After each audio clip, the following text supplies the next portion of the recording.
Imagine a single building that held the collected knowledge of the ancient world, scrolls stacked from floor to ceiling.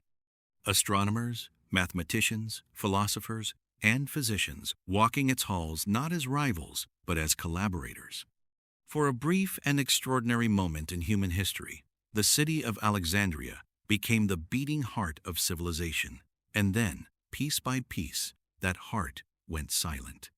Alexandria was founded in 331 BC by Alexander the Great on the northern coast of Egypt, where the Nile meets the Mediterranean Sea. It was designed from the beginning to be something the world had never seen, a city built not just for trade or military power, but for ideas. After Alexander's death, his general Ptolemy took control of Egypt and made Alexandria his capital. What followed was one of the most ambitious intellectual projects in human history. Around 280 BC, Ptolemy I and his son Ptolemy II established what became known as the Mauseon, a temple to the Muses, the Greek goddesses of knowledge and the arts. Attached to it was the Great Library. The goal was breathtaking in its ambition: to collect every book ever written, every scroll, every text from every corner of the known world. Greek, Egyptian, Persian, Jewish, Indian, nothing was to be excluded. To fill the shelves, the Ptolemaic rulers used methods that ranged from generous to ruthless. They sent scholars across the Mediterranean to purchase scrolls. Ships arriving in Alexandria's harbor were boarded, and any books on board were confiscated, copied, and the copies returned to the owners while the originals were kept for the library. They borrowed the official Athenian copies of the plays of Sophocles, Euripides, and Aeschylus, paying an enormous deposit to guarantee their return. They never sent them back. For the Library of Alexandria, knowledge was worth any price. At its height, the library may have held anywhere between 400,000 and 700,000 scrolls. These were not merely duplicates of popular texts. Scholars believe the collection included works of mathematics, astronomy, medicine, geography, poetry, drama, philosophy, and natural history, much of it unique, existing nowhere else in the world. The library was not a passive archive. It was a living institution, staffed by some of the greatest minds of the ancient world, funded generously by the Ptolemaic dynasty, and driven by a genuine belief that the accumulation of knowledge could transform human civilization. The scholars who worked there did not disappoint. Euclid developed the foundations of geometry within Alexandria's intellectual atmosphere. His work would define mathematics for the next 2,000 years. Eratosthenes, the chief librarian, calculated the circumference of the earth using shadows and geometry, arriving at a figure so accurate it staggers the modern mind. Aristarchus proposed that the earth revolves around the sun nearly 18 centuries before Copernicus would reach the same conclusion. Herophilus and Erasistratus conducted the first systematic dissections of the human body, laying the groundwork for modern anatomy. Hypatia, one of the ancient world's most remarkable figures, taught mathematics, astronomy, and philosophy there in the 4th century AD, becoming a symbol of rational thought in a world increasingly hostile to it. These were not isolated geniuses working in the dark. They were part of a community, a conversation across disciplines that Alexandria made possible. The library was not just a place to store knowledge. It was a place where knowledge grew.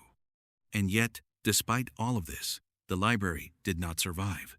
What makes its destruction so haunting is not a single catastrophic moment, but something slower and more complex.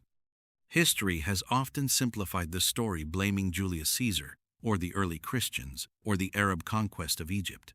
The truth is both more complicated and more tragic.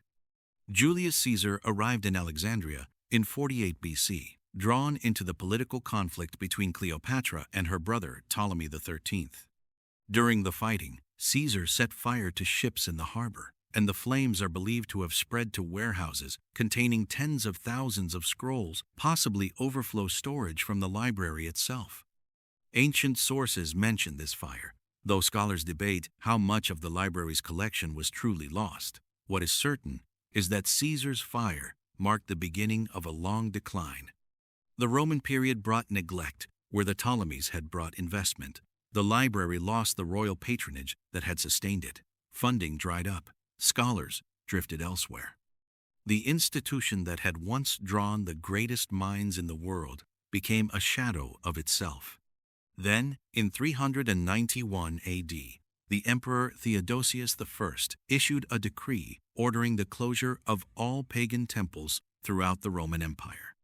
The Serapeum, a daughter library that had preserved much of what remained of the collection, was destroyed by a Christian mob.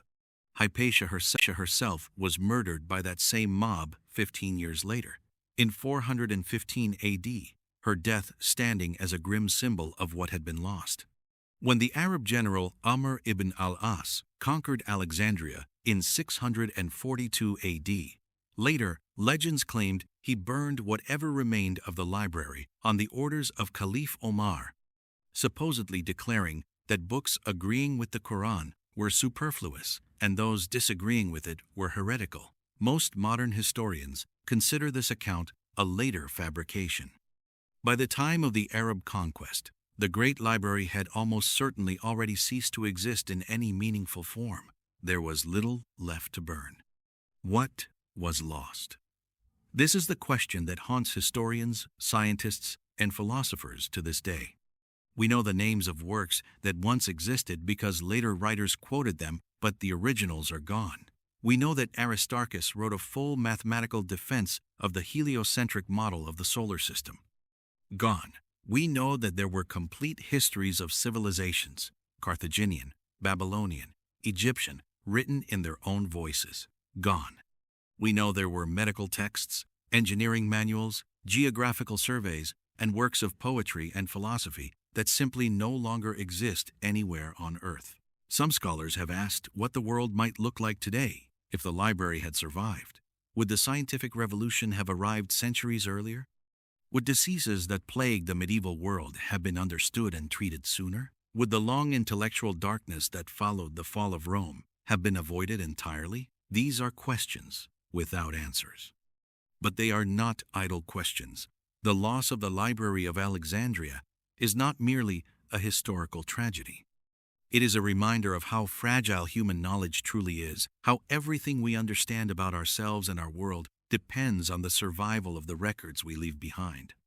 Today, a new Bibliotheca Alexandrina stands in Alexandria, Egypt, opened in 2002 as both a working library and a monument to what once existed. It holds millions of books, hosts international conferences, and draws scholars from around the world. It is a beautiful gesture, an acknowledgement that the idea of Alexandria was worth preserving, even if the original could not be saved. But the scrolls are gone. The calculations of Eratosthenes, the heliocentric proofs of Aristarchus, the medical discoveries of Herophilus, gone, not in a single dramatic fire, but through centuries of indifference, conflict, and neglect. The greatest library the ancient world ever produced was not destroyed in one night. It was lost the way all great things are lost slowly, quietly, and without anyone fully realizing what was disappearing until it was already gone. What humanity lost in those flames, and in the long silence that followed, we will never fully know. And perhaps that is the most devastating truth of all.